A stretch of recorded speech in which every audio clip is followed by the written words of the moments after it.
नमस्कार दोस्तों, आज बात करते हैं कीरत बारी की। ये वो वीर साहसी स्वामी भक्त कीरत बारी हैं जिनके योगदान के कारण भारत का एक बहुत ही महत्वपूर्ण इतिहास आज जाना जाता है।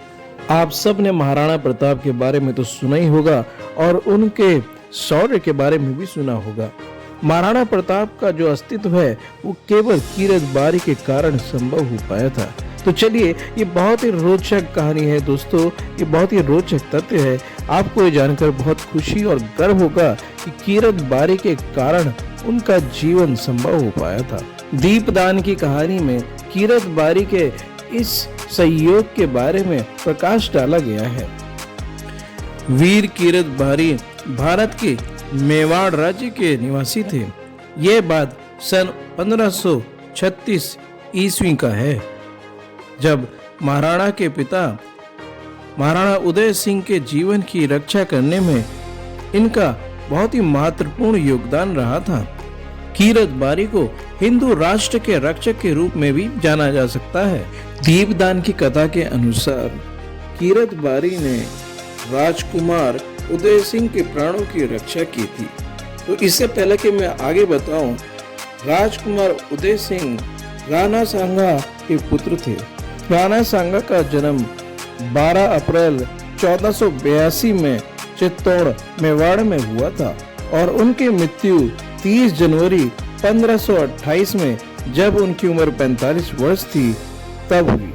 उनकी पत्नी का नाम कर्णावती था। उनका वास्तविक नाम महाराणा संग्राम सिंह सिसोदिया था। उनका शासन 1508 से लेकर 1528 तक रहा। उन्होंने अपने कई पड़ोसी मुस्लिम राज्यों में, विशेष रूप से दिल्ली के लोधी राजवंश के खिलाफ लगातार सफलताएं हासिल की। उन्होंने तराइन की दूसरी लड़ाई के बाद पहली बार कई राजपूत कुलों को एकजुट किया और तिमोरीड शासक बाबर के खिलाफ मोर्चा खोला। प्रारंभिक सफलता के बावजूद सांगा को खानवा में तैमूर द्वारा बारूद के उपयोग के कारण बहुत बड़ी हार का सामना करना पड़ा। खानवा में उनके हार को उत्तर भारत की मुगल विजय में एक ऐतिहासिक घटना के रूप में देखा जाता है। ऐसा माना जाता है कि राणा सांगा को धोखे से जहर देकर उनके ही लोगों द्वारा मारा गया। राणा सांगा के मारे जाने के बाद जब उनके विश्वसनीय लोगों को ये पता चला कि राजकुमार उदय सिंह का भी कत्ल करने की योजना बनाई जा रही है, तो उनके सबसे विश्वसनीय साथियों ने, जो कि पन्ना धाय और कीरत बारी थे, उन्होंने राजकुमार उदय सिंह को बनवारी सिंह के हाथों मरने से बचाने के लिए उनको राजमहल से निकालने की योजना बनाई। राजकुमार उदय सिंह को राजमहल से बाहर ले जाने और सुरक्षित जगह पहुंचाने का कार्य किसी बहुत ही विश्वसनीय, विशिष्ट और बहादुर व्यक्ति को सौंपा जा सकता था। राजा दानवीर के सिपाही किले के चारों तरफ तैनात थे। राजकुमार उदय सिंह को किले के बाहर ले जाना कोई आसान कार्य नहीं था। चारों तरफ से पहरा था। इस सब के होते हुए भी पन्ना धाय ने कीरत को चुपके से बुलाया और अपनी योजना बताई और उन्हीं के माध्यम से राजकुमार उदय सिंह को महल से बाहर भेजने में सफल हुए। कीरत बारी वैसे तो रणबहादुर और एक बहुत बड़े योद्धा थे, मगर राजकुमार उदय सिंह को बचाने के लिए वह राजमहल में एक पत्ते उठाने वाले की भूमिका निभाने लगे और समय देखते ही राजकुमार को वहां से पत्तों के ढेर में छुपाकर बाहर ले गए। इतिहासकारों ने कीरत बारी का चित्रण गलत ढंग से किया है। प्रश्न ये उठता है कि क्या इतना बड़ा कार्य कोई मामूली सा नौकर कर सकता है? कदापि नहीं।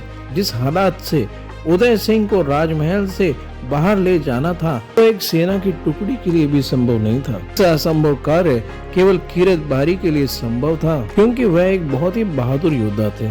यद्यपि कीरत बारी को अपनी तलवार पर बहुत ही नाज, फिर भी राजकुमार को खुले आम अकेले नहीं ले जा सकता था। पन्ना धाय और कीरत बारी दोनों ने युक्ति सोची। कीरत बारी ने पत्तल उठाने वाले का वेश बनाया, ढेर सारी झूठी पत्तल इकट्ठा की और उन पत्तलों के बीच में राजकुमार को छिपाकर राजमहल से बाहर ले जाना ठीक समझा, ताकि किसी को तनिक भी संदेह ना हो और लोग उसका पीछा ना करें। अगर कीरत बारी दूरदर्शी, विश्वसनीय और बहादुर योद्धा ना होते तो राजकुमार उदय सिंह को महल से बाहर ना ले जा सकते थे। क्या वह गुण एक मामूली से नौकर में पाए जा सकते हैं? कदापि नहीं।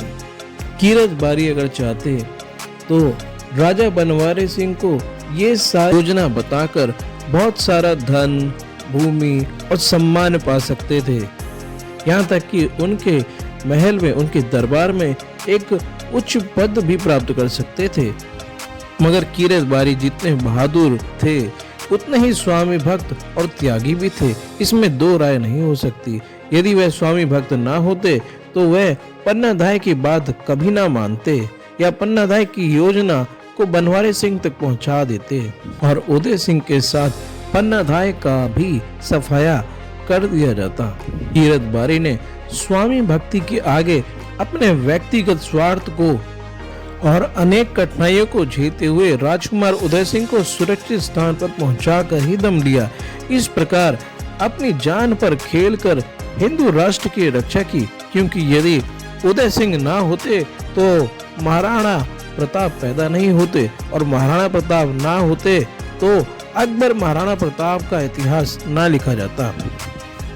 तो दोस्तों, ये जो जानकारी है ये रघुनाथ प्रसाद बारी दिल्ली लोक दर्पण 25 दिसंबर 1981 से उद्धृत है। दोस्तों, जैसा कि आपने देखा, कीरत बारी एक महान योद्धा थे जो कि एक स्वामी भक्त थे और समय आने पर उन्होंने अपनी प्राण की बाजी भी लगा दी। दोस्तों, महाराणा प्रताप को तो हर कोई जानता है, मगर उनके अस्तित्व की रक्षा करने वाले हमारे ही कीरत बारी थे, जिन्होंने अपने प्राण की बाजी लगाकर उनके पिता उदय सिंह की रक्षा की। बाद में उदय सिंह मेवाड़ के महाराणा हुए और उदयपुर शहर के संस्थापक थे। वह मेवाड़ साम्राज्य के 53वें शासक थे।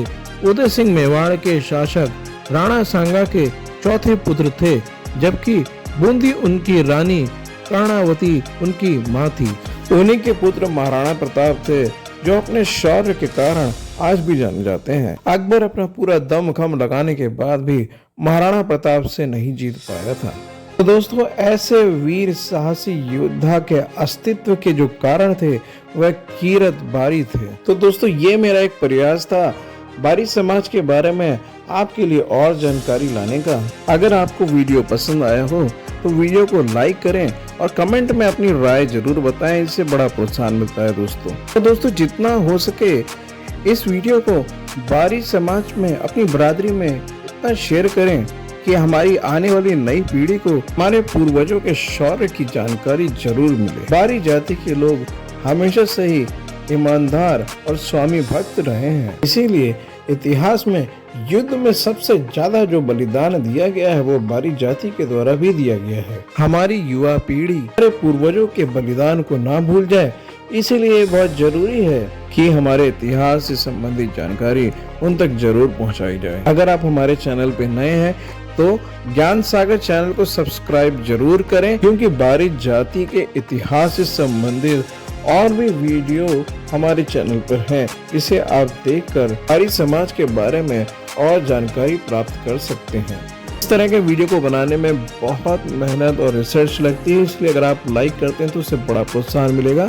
तो चलिए दोस्तों, आज के लिए इतना ही। जय हिंद, जय बारी, हर हर महादेव।